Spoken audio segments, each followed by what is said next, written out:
మంచిది. ప్రభునందు ప్రియమైన వారలారా, దేవాది దేవుని మహాకృపను బట్టి మరొక శ్రేష్టమైనటువంటి శుభదినాన ప్రభువు మాటలు మరికొన్ని మనము ధ్యానం చేయుటకు ప్రభు ఇచ్చిన ఈ గొప్ప సదవకాశమును బట్టి దేవునికి మనము ఎంతగానో కృతజ్ఞతాస్తుతులు చెల్లిస్తూ ఉన్నాం. గమనించండి, గడిచిన సందేశాన్ని మనం కొనసాగిస్తూ ఉన్నాం. సందేశము ఏమిటి అనగా, సంఘమునకు క్షేమము అభివృద్ధి ఎలా ఉంటే కలుగుతుంది. మీరు క్షేమము అభివృద్ధి అని రాసుకున్నా లేదా క్షేమాభివృద్ధి అని రాసుకున్నా రెండు కూడా ఒకటే.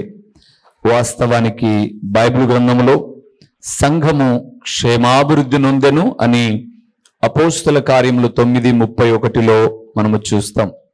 నేను దాన్ని అర్థమయ్యే రీతిలో వివరించడానికి క్షేమాభివృద్ధిని రెండు భాగాలు చేశాను.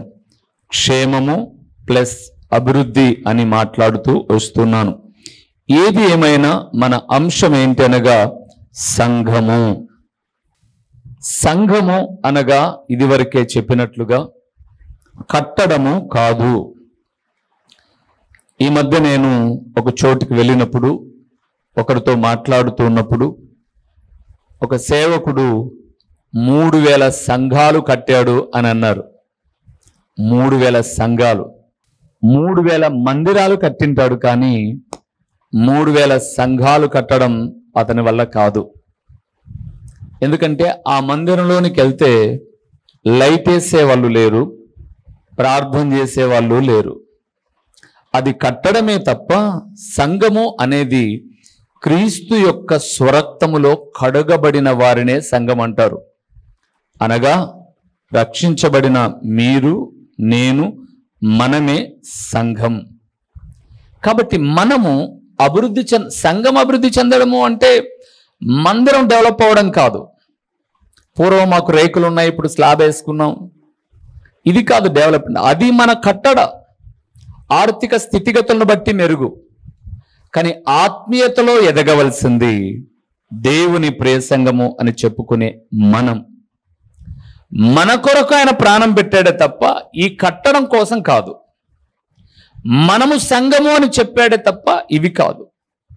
ఒకవేళ మనం అలాగ వాక్యాన్ని చూస్తే ప్రారంభ దినాల్లో ఇప్పుడున్నన్ని చర్చస్ లేవు. కానీ బైబిల్ గ్రంథం ఏమని చెప్తుందంటే సంఘమునకు చాలా శ్రమలు కలిగెను అని. మందిరాలు ఎక్కువైంటే కష్టాలు వచ్చాయని చెప్పుకోవచ్చు, కానీ సంఘానికి శ్రమ కలగడం ఏంటి అంటే దేవుని స్వరక్తములో కడగబడిన బిడ్డలకు అని అర్థం.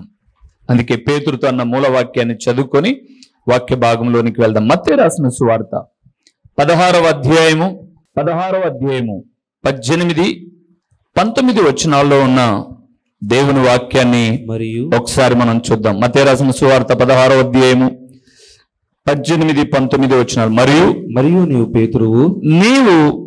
పేతురువు ఈ బండ మీద నా సంఘమును కట్టుదును, ఈ బండ మీద నా సంఘమును కట్టుదును, పాతాళలోక ద్వారములు దాని ఎదుట నిలవనేరవని నేను నీతో చెప్పుచున్నాను. పరలోక రాజ్యము యొక్క తాళపు చెవులు నీకిచ్చెదను. నీవు భూలోకమందు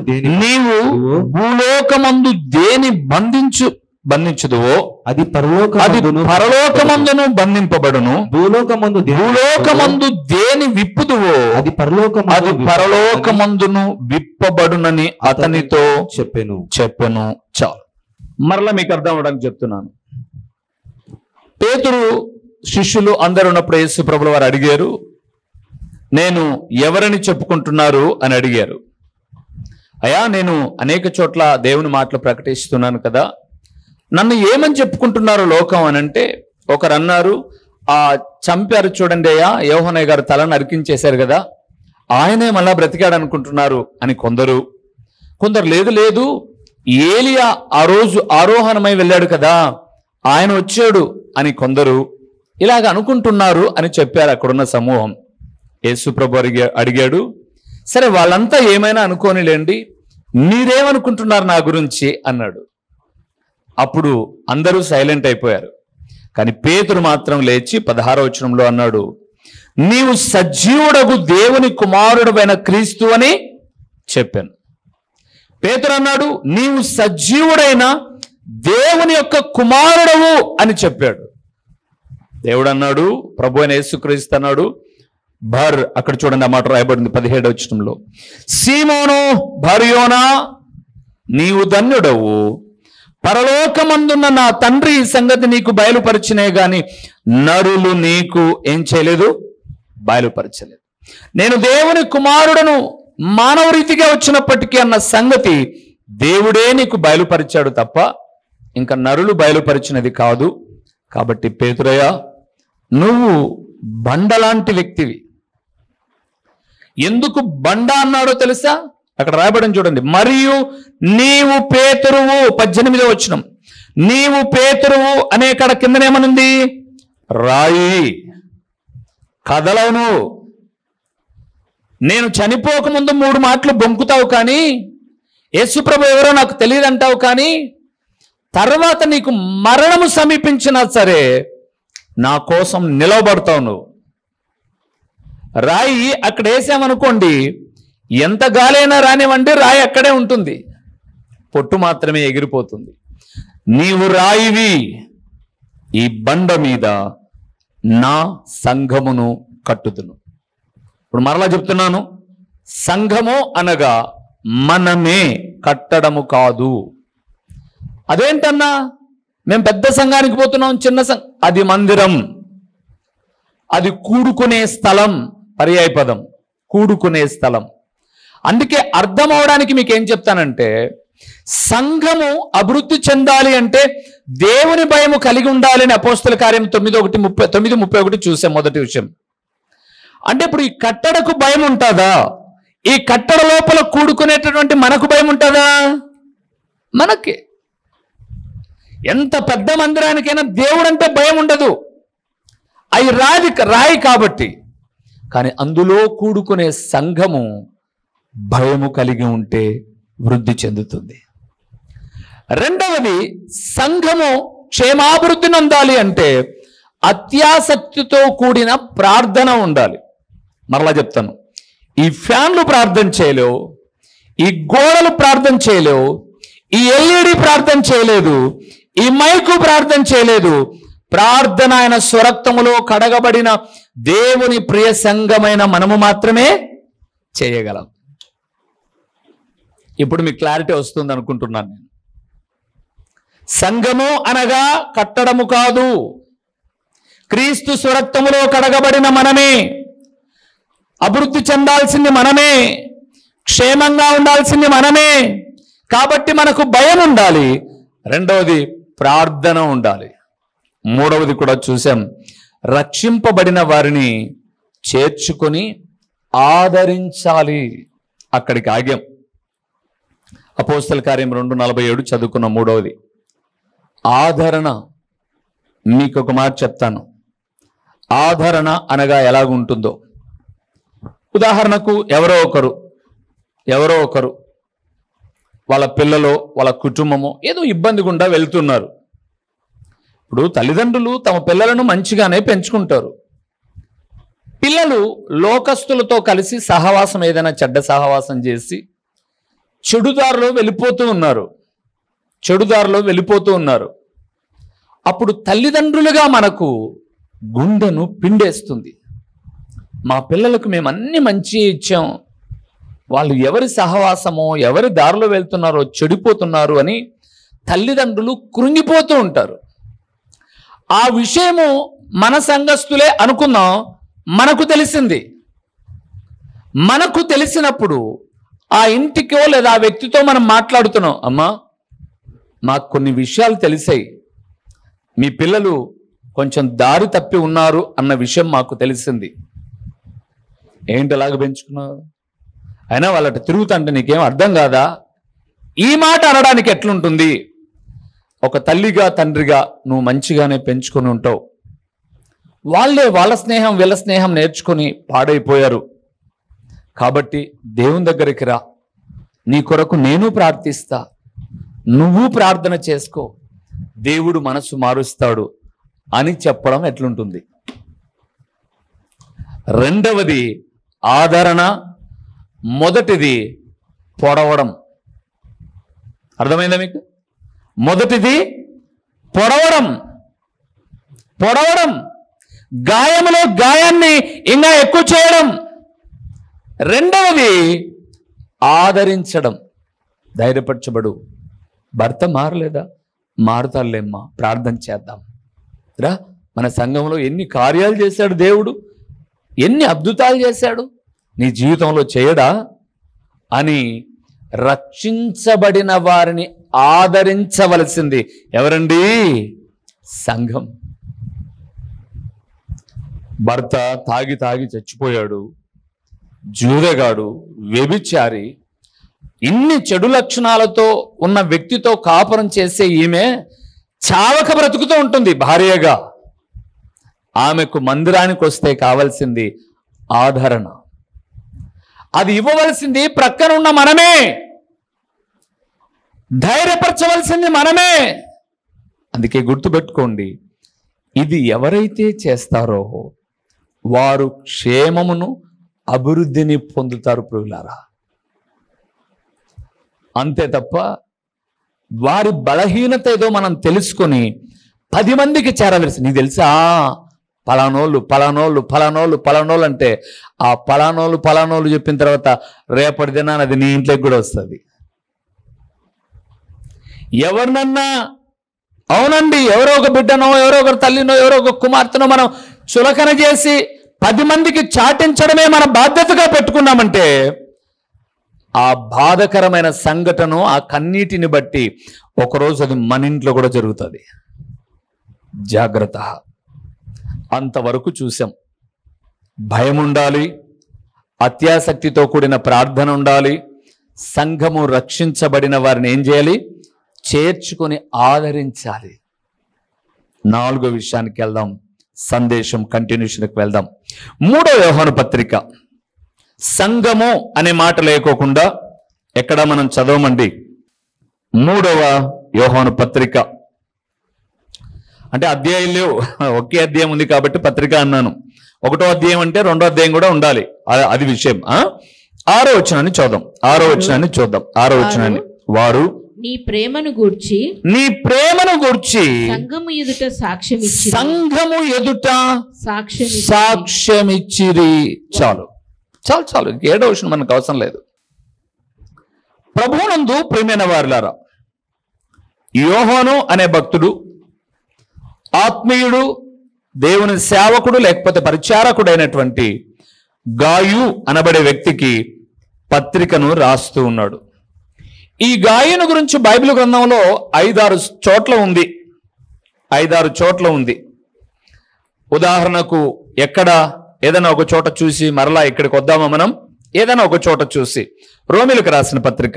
ఇక్కడ ఒక చేయి ఉండాలి మనకు, ఎందుకంటే ఆ గాయ ఎవరో తెలుసుకోవడానికి మనం ఇక్కడికి వస్తున్నాం. 16వ అధ్యాయము రోమిలకు రాసిన పత్రిక 16వ అధ్యాయము 23వ వచనం. నాకును యావత్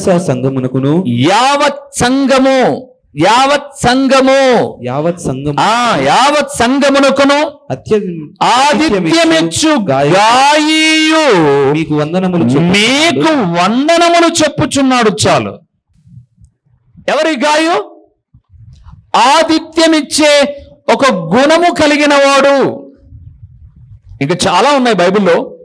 ఆ గాయ గురించి అవన్నీ చెప్పడం ఇప్పుడు నా సబ్జెక్ట్ కాదు కాబట్టి నేను దాటిపోతున్నాను. తర్వాత మీరు చదువుకోగలిగితే అపోస్తల కార్యం 19:29లో 24వ వచనంలో 1 కొరింథీ 1:15 ఇవన్నీ చోట్ల ఉంటాయి. ఓకే, ఇప్పుడు ఆ సబ్జెక్ట్ కాదు, మరొకసారి చూద్దాం. ఇక్కడికి వద్దాం. గాయుకు పత్రిక రాస్తున్నాడు యోహాను భక్తుడు. రండి, 3వ యోహాను రాసిన పత్రిక మరలా 6వ వచనానికి వస్తున్నాం. గాయుకు పత్రిక రాస్తున్నాడు దేవుని సేవకుడైన యోహాను. అన్నాడు, వారు నీ ప్రేమను గూర్చి సంఘము ఎదుట చెప్పండి ఏం చేశారు? సాక్ష్యమిచ్చారు. దేవునిందు ప్రేమైన వారలారా, మనము క్షేమాభివృద్ధి నొందాలి అని అంటే మొట్టమొదట సంఘములో ఆరాధన చేసే మనకు దేవుని భయం ఉండాలి. సంఘములో ఆరాధన చేసే మనకు అత్యాసక్తితో కూడిన ప్రార్థన ఉండాలి. సంఘములో దేవుని ఆరాధించే మనము రక్షణ పొందిన వారిని చేర్చుకుని ఆదరించాలి. 4వది, సంఘములోనికి వచ్చే దేవుని పిల్లల ఎడల ప్రేమ కలిగి మంచి సాక్ష్యాన్ని కలిగి ఉండాలి. ఏం కలిగి ఉండాలి? సాక్ష్యము కలిగి ఉండాలి. మన సాక్ష్యము గురించి వేరే చోట కూడా చెప్పుకోవాలి. మన సాక్ష్యం గురించి అంటే మన ప్రవర్తన గురించి, మన విధి విధానాల గురించి వేరే చోట కూడా చెప్పుకోవాలి. సాక్ష్యం అంటే అదే. సాక్ష్యం అంటే మా ఇంట్లోకి తేలొచ్చింది, మా ఇంట్లోకి పాము వచ్చింది, నేను మోకాళ్ళని దేవుడా దేవుడా దేవుడా అన్నాను, అది బయటికి పోయింది.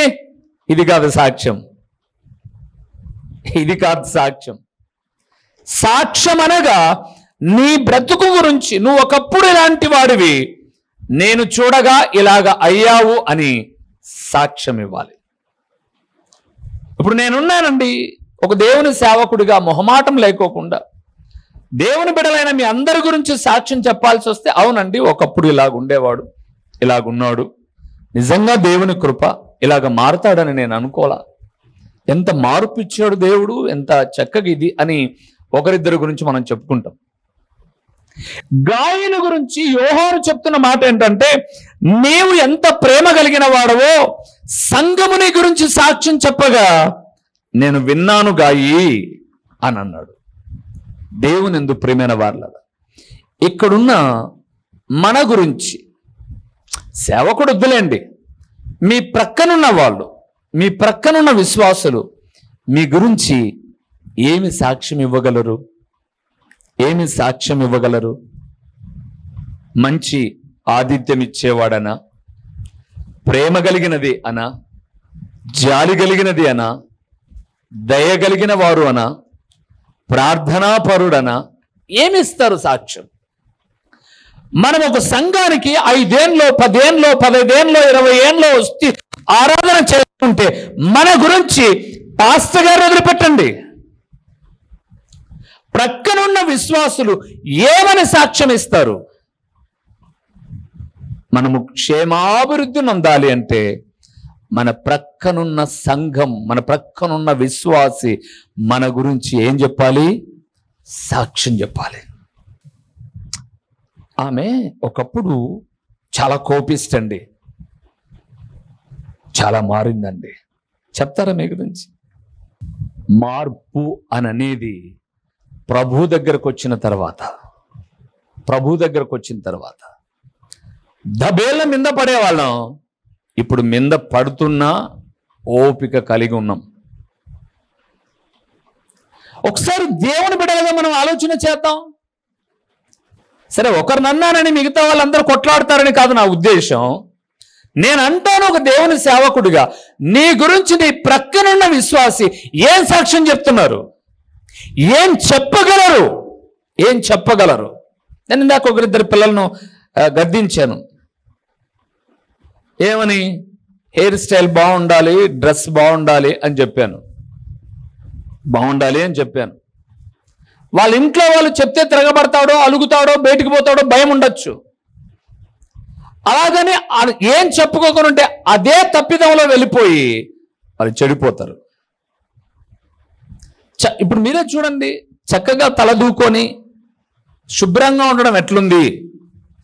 కొంతమంది మన పిల్లలు ఒకరిద్దరికి చెప్పాను నేను, ఇంటి ముందు మన స్థలం ఉందనుకోండి, ఒక రేకునైనా ఉంచుకుంటామట, ఇది మన స్థలం రా, వాకిలికి నీళ్లు పడకూడదు, కిటికీకి నీళ్లు పడకూడదు, ఒలిపిరి అని. కొంతమంది జుట్టు ముందుకి ఇట్లుంటుంది అనమాట, వారపాకు అంటారు పల్లెల్లో. ఇంతకుముందు వారపాకు అని అంటే, లేకపోతే ముందు పక్కన వెలివేషన్, లేకపోతే ఏదో ఒకటి సన్సైడ్ అవసరం మా ప్రార్థనకు వచ్చే వాళ్ళకు. నీట్గా కట్ చేసుకొని చక్కగా తల దూకుంటే ఎంత శుభ్రంగా ఉంటాం. మందిరానికి రాకముందు, సహవాసం లేకముందు లోకస్తుల వలె ఉన్నాం. ఆ పిల్లవాడు భలే షోకుపడేవాడండి, వాని డ్రెస్ సరిగా ఉండేది కాదండి. ఎంత నీట్ అండి మందిరానికి వస్తే వాడు, ఎంత శుభ్రంగా అని చెప్పడం ఎలాగుంటుంది. ఈ అక్క అండి ప్రార్థనకు వచ్చేటప్పుడు సరైన వస్త్రధారణ ఉండేది కాదు. అప్పుడు ప్రార్థనకు రాకముందు చక్కగా బ్లౌజ్ ఇక్కడ దాకా కుట్టించుకునేది కాదు, ఈడకి వదిలేసి ఉంటారు అన్నమాట. సంఖ్య కనపడతా ఉండాలి కొంతమందికి. మీకు తెలుసా ఎంత సిగ్గుహీనకరమైన చర్య మీకు తెలుసా? ఒక స్త్రీ యొక్క శరీరములోని భాగమును కప్పుకునే విధానంలో ఎంత జాగ్రత్త ఉండాలో తెలుసా ప్రార్థనా పనులు? స్టైల్ అని, ఒంటెద్దు పోకడని పిల్లల మాదిరిగా ఇట్లా వేసేశారు, స్లీవ్ వదిలేశారు. ఒకరోజు మేము సిటీకి వెళ్ళాం, హైదరాబాద్కి వెళ్ళాం. వెళ్ళిన తర్వాత నా భార్య అడిగింది, గోల్కొండకి వెళ్దాం రండి అనింది. పదం పద. ఏం గోల్కొండ? ఏందో ఎప్పుడు చూసినా గోల్కొండ అంటే ఏముండదు, రాళ్ళు తప్ప ఏముండవు అని చెప్పేసి అంటే పోదామంటే వేరే తమ్ముడికి ఫోన్ చేస్తే కారు వేసుకొని వచ్చాడు. గోల్కొండకి వెళ్ళాం. ప్రారంభంలో టికెట్ తీసుకొని ఎంట్రన్స్ లేకపోయాం అంతే. మీరు నమ్మండి, ప్రార్థనా పరుల గురించి మాట్లాడడంలా నేను. ఒక ఆమె ఆ గోల్కొండకు తన భర్తతో విజిట్ చేయడానికి వచ్చింది. ఆమె వేసుకున్న డ్రెస్సు పిల్లలు ఎవ్వరు వేసుకోరు. అంటే ఇక్కడ దాకా పైన వేసుకుంది, ఇక్కడ నుంచి ఒక జానుడు కిందికి వేసుకుంది, అంతే. ఇంకా గోల్కొండ ఎవరు చూలే అని చెప్తున్నా. ఇప్పుడు మందిరానికి నీ వస్త్రధారణ సరిగా లేకపోతే మందిరంలో వాక్యం చూడాలా, నిన్ను చూడాలా? ఎక్కడికి వస్తున్నాం మనం? ఎవరి సన్నిధికి వస్తున్నాం మనం? ఎలాంటి డ్రెస్ వేసుకుంటున్నాం మనం? రక్షించబడక ముందు, రక్షించబడిన తర్వాత ఏం మారింది మనలో? ఏమి మారింది? నా ప్రియమైన చెల్లెల్లారా, ఒకవేళ నాకన్నా పెద్దగా ఉన్న వాళ్ళు అక్కల్లారా, తల్లుల్లారా, భారతదేశంలో ఒక సాంప్రదాయము ఏంటి అని అంటే, భారత స్త్రీ యొక్క వస్త్రధారణను బట్టి 2 చేతులెత్తి నమస్కారం చెప్తారండి మన భారత స్త్రీలకు. వారు క్రైస్తవుల, ముస్లింల, హిందువులని చెప్పను. భారత స్త్రీ అని అంటేనే ఒక ప్రత్యేకత ఉంది. కానీ మనం మందిరానికి వచ్చిన తర్వాత ఎలా ఉంది మన డ్రెస్సు? ఇప్పుడు మీరు అడగచ్చు, మందిరానికి వచ్చినప్పుడు బాగానే ఉంటా ఉన్నావు, డ్యూటీకి పోయేటప్పుడే మేము అన్ని సర్దుకొని. నో, దేవుని బిడ్డలు ఇంటైనా బయటైనా ఎలాగుండాలి? ఒకేలాగుండాలి. అదండి సాక్ష్యము. సాక్ష్యం అంటే ఇక్క బాగా పాట పడుతుంది, ఈయన బాగా పాట పడతాడు, ఈయన బాగా ప్రార్థన చేస్తాడు, ఇక్క బాగా ప్రార్థన చేస్తాడు, ఇది కాదు. నేర్పిస్తే వీళ్ళు కూడా చేస్తారు చిన్నపిల్లలు, అది కాదు. ఇదిగో మార్పు కలిగింది చూడు, ప్రేమ చూపుతుంది చూడు. గాయు ప్రేమ చూపేవాడు, అట్ ద సేమ్ టైం గాయు ఆతిథ్యం ఇచ్చేవాడు. ఇది చెప్పాలి సంఘం.